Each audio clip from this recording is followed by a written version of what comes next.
Bismillah, Assalamualaikum warahmatullahi wabarakatuh. Hai, selamat datang di channel WB, Waluh Bejarang. Semoga kalian semua selalu diberikan kesehatan dan banyak rezeki, amin. Hari ini, saya akan menceritakan sebuah film komedi horor yang kisahnya lumayan membingungkan, hehehehe.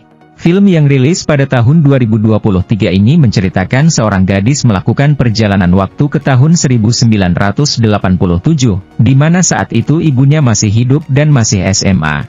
Mereka pun berteman, mereka mencoba menghentikan kejahatan yang akan menimpa ibunya beserta teman-temannya. Bagaimanakah keseruan kisahnya? Mari kita simak alur selengkapnya. Enjoy, dan selamat menonton.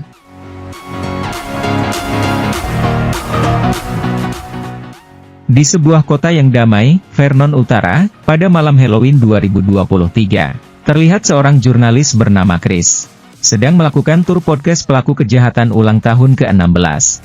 Kemudian di sebuah rumah terlihat seorang gadis bernama Jamie sedang bersiap pergi. Tetapi ibunya yang bernama Pam Miller dan ayahnya Black melarang Jamie pergi. Karena 35 tahun lalu saat ibunya masih seusia Jamie, 3 orang temannya dihabisi di malam Halloween oleh seorang pria bertopeng.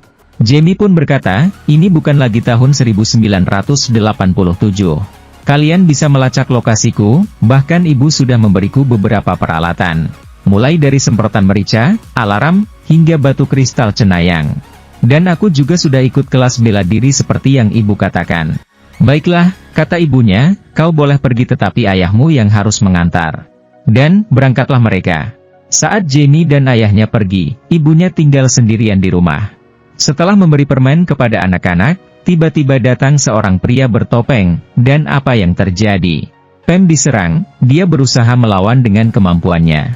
Karena dia sudah mempersiapkan ini sejak usia 16 tahun. Namun malang, Pam meninggal dunia dihabisi pria bertopeng itu. Jamie pun terlihat menangis atas kehilangan ibunya. Kemudian di sekolah, terlihat ada 3 orang tua. Kepala sekolah Doug Summers, pelatih Randy Fickle, dan Sheriff Karalim. Kepala sekolah mengucapkan bela sungkawa atas kepergian temannya, Pam Miller. Kemudian dia menyuruh pelatih Fickle bagaimana bertahan melawan penjahat. Fickle pun menunjukkan bela diri, yang pertama-tama dilakukan adalah lari, hehehehe. Kemudian Jamie pergi ke taman hiburan, di sana dia menemui temannya Amelia yang sedang membuat proyek mesin waktu. Jamie bertanya, kenapa mesin itu diatur ke tanggal 27 Oktober 1987? Amelia mengatakan itu adalah tanggal kejahatan pertama terjadi. Kupikir jika kita bisa menghentikan kejahatan pertama itu, mungkin ibumu masih hidup. Jamie pun langsung memikirkan sesuatu. Di rumah, ayah Jamie bercerita tentang masa lalunya.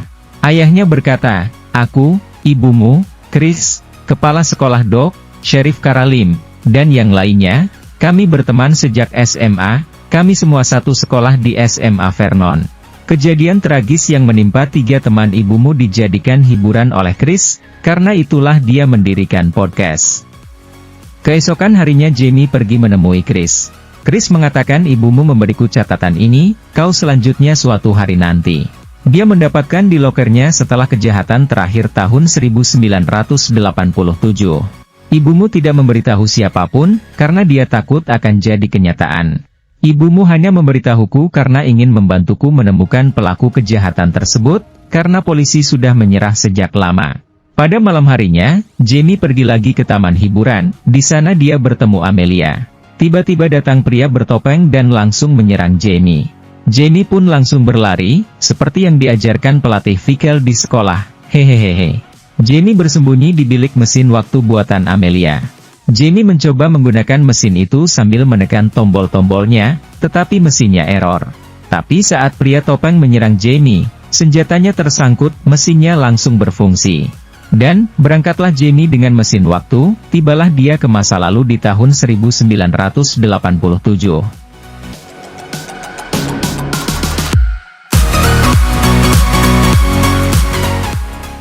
Jamie langsung mencari ibunya, dia pergi ke SMA Vernon. Jamie langsung masuk dan mengaku siswa pertukaran dari Kanada. Tak perlu berlama-lama dan tanpa verifikasi, Jamie langsung disuruh masuk kelas olahraga. Di sana, Jamie melihat 3 orang teman ibunya yang sudah meninggal. Tiffany Clark, Heather Hernandez, dan Marissa Song. Setelah selesai olahraga, Jamie memanggil Pam. Jamie pun terpana melihat ibunya yang masih muda. 4 orang gadis itu berencana mengadakan pesta di rumah Tiffany, merayakan ulang tahun Tiffany yang ke-16. Namun, karena Jamie tahu dan ingin mencegah terjadinya kejahatan, dia melarang mereka agar tidak mengadakan pesta. Tetapi para gadis itu malah mencela Jamie dan langsung pergi. Kemudian Jamie pergi menemui sheriff. Salah satu sheriff itu adalah ayah dari Sheriff Karalim. Jamie ingin melaporkan kejahatan yang belum terjadi, memang terdengar gila, tapi tolong dengarkan aku. Aku tahu akan ada kejahatan terjadi malam ini di sebuah pesta ulang tahun Tiffany Clark. Jadi kalian harus ke sana untuk menghentikannya. Tentu saja sheriff itu tidak percaya dan berkata, kembali ke sekolah atau akan kutangkap kau karena membolos. Jamie pun pergi dan kembali ke sekolah. Jamie menemui Lauren Creston, ibunya Amelia, yang sedang belajar di kelas sains. Jamie mengajak Lauren berbicara dan mulai menjelaskan semuanya. 35 tahun dari sekarang, putrimu Amelia adalah sahabatku, dia membuat mesin waktu dari buku rancanganmu. Aku butuh bantuanmu untuk menghentikan kejahatan yang akan terjadi malam ini. Agar ibuku masih hidup, karena di masa depan ibuku baru saja meninggal. Dan juga tolong perbaiki mesin waktu agar aku bisa pulang. Karena mesin itu memerlukan wifi, sedangkan zaman sekarang belum ada wifi. Untungnya, Lauren percaya kisah Jamie, karena dialah yang membuat mesin waktu itu dan dilanjutkan oleh anaknya Amelia. Pergilah mereka ke taman hiburan untuk melihat mesin waktu tersebut. Sesampainya di sana, Lauren langsung mengeluarkan peralatannya dan mulai mengutak-atik mesin waktu. Pada malam harinya, Jamie dan Lauren pergi ke pesta di rumah Tiffany untuk coba menghentikan terjadinya kejahatan. Di depan pintu, mereka disambut 3 orang, yaitu Doc Summers, Randy Fickle, dan Karalim yang masih muda. Terlihat perbedaan yang sangat jauh antara Karalim muda dengan yang sudah tua, hehehe. Jamie berkata dia harus mencari Tiffany, tetapi Randy tidak mengizinkan masuk dan menutup pintu. Kemudian Doc berkata, kita bisa masuk lewat samping dengan memanjat pagar. Jamie dan Lauren berhasil masuk dibantu Doc memanjat. Sesampainya di dalam, Jamie terpesona dengan seorang pria. Lauren berkata, pria itu bernama Black. Oh my god, itu ayahku, kata Jamie. Lauren juga menunjukkan 4 orang gadis yang menamakan diri mereka geng Molly, yang terdiri dari Tiffany, Marissa, Heather, dan Pam. Oke, kata Jamie, aku kesini untuk menghentikan kejahatan, mari kita mulai. Saat Jamie mulai mengajak geng Molly bicara, terlihat ada juga di sana Chris yang masih muda. Pam yang sangat tidak ramah mencela dan mengusir Jamie pergi, kemudian Randy mengangkat paksa Jamie keluar. Jamie masuk lagi mencari Tiffany, dia berkata kepada 3 gadis, kalian jangan pernah meninggalkan Tiffany, kalian harus terus bersamanya. Lagi-lagi Randy mencoba mengangkat Jamie keluar, tetapi Jamie langsung melawan. Tiffany yang dicari-cari ternyata berada di kamar orang tuanya bersama seorang pria bernama Eddie. Saat Tiffany duduk menunggu, dia mengira Eddie bersembunyi. Ternyata yang keluar malah pria bertopeng.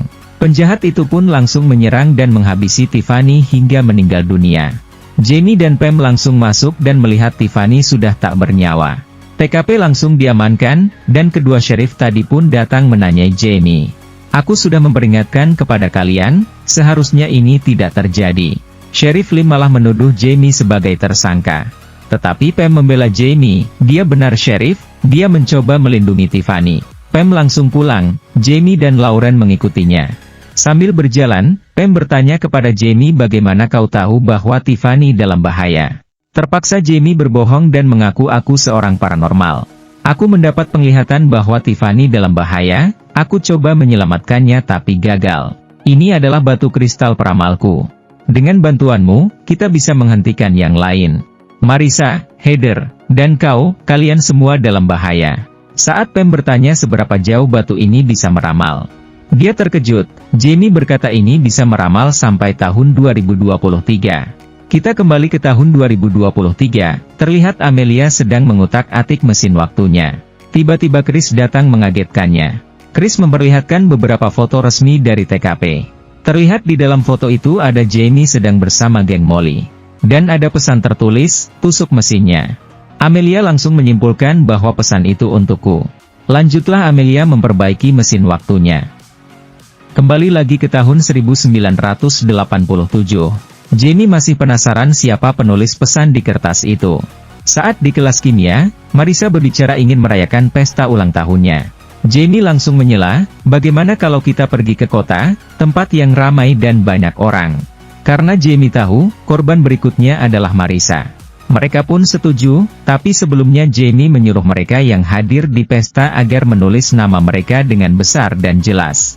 Agar Jamie bisa mengenali tulisan yang ada di kertas. Kemudian guru menyuruh Jamie duduk bersama pria pendiam bernama Damon. Duduklah Jamie di sebelahnya. Tiba-tiba Jamie melihat tulisan pria itu, tembak kepala mereka. Dan tulisan itu terlihat sangat mirip dengan yang di kertas. Hal itu membuat Jamie sepertinya ketakutan. Setelah itu, para gadis langsung berangkat untuk merayakan pesta ulang tahun Marisa. Jamie tertidur di mobil. Saat tiba, Jamie kaget melihat lokasinya. Ternyata itu adalah pondok tempat di mana Marisa dihabisi. Tentu saja Jamie langsung sibuk mengajak teman-temannya pergi. Tetapi mereka mengabaikan perkataan Jamie dan terus masuk ke dalam pondok. Malam harinya setelah bersenang-senang mandi di bak air hangat, mereka kembali masuk. Tetapi Randy tidak mengizinkan Jamie masuk, terpaksa Jamie tidur di mobil. Saat hendak turun, tiba-tiba Jamie melihat jendela di atas ada yang terbuka. Jamie langsung mengetuk temannya, tapi tidak ada yang membuka. Sampai-sampai Jamie memanjat pohon untuk naik ke atas. Untungnya Pam dan Blake mendengar, Jamie pun masuk. Jamie berkata pria bertopeng sudah masuk dan akan menghabisi Heather. Saat pria topeng ingin menyerang Heather, dia sempat melarikan diri. Tetapi pria topeng itu terus mengejarnya dan menjatuhkan Heather, sehingga membuat Heather hanya bisa merangkak. Saat pria topeng terus menyerang Heather, Blake, Jamie dan Pam bergantian menyerang pria bertopeng. Sampai akhirnya dia kabur, namun sayangnya Heather telah meninggal dunia. Beberapa waktu kemudian di sekolah, Jamie mungkin menduga bahwa Damon lah si pria bertopeng pelaku kejahatan. Jamie menggeledah mobil Damon, namun Damon memergokinya. Damon berkata, aku memang dianggap menakutkan, bahkan tidak ada yang mau bicara denganku, tapi aku bukanlah si pria topeng pelaku kejahatan. Jamie pun sepertinya dilema antara percaya dan tidak. Kemudian Jamie menemui Lauren yang sedang memperbaiki mesin waktu. Lauren mengatakan kita butuh tombol daya baru untuk menghasilkan daya yang sangat besar. Mereka kemudian melihat wahana pesawat kuantum dan masuk ke sana. Lauren mulai mengutak-atik peralatannya dan menyuruh Jamie pergi menangkap si penjahat.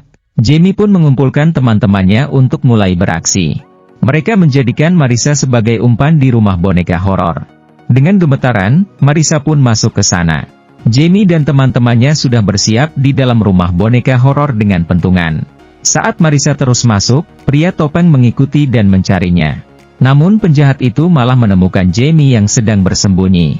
Teman-teman yang lain langsung menyerang mengeroyoki si pria topeng, hingga akhirnya mereka berhasil melumpuhkannya.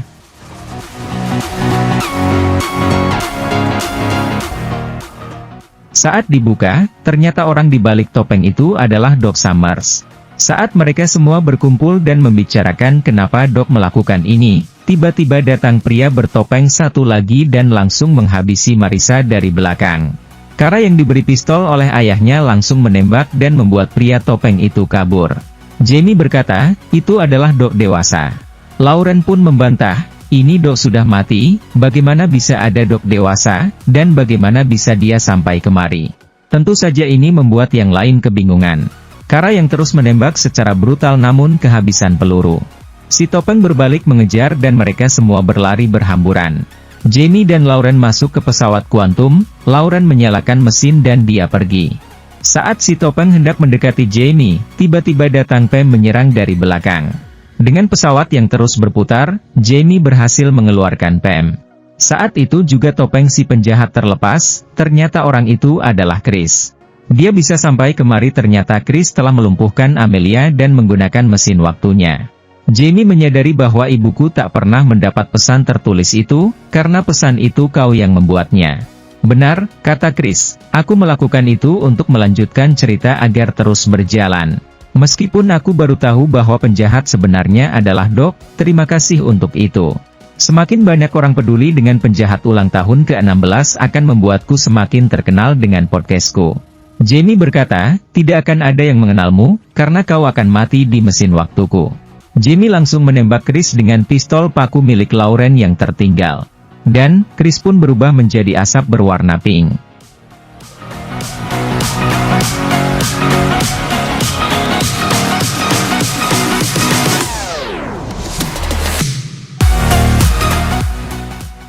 Akhirnya, Jamie berhasil kembali ke tahun 2023.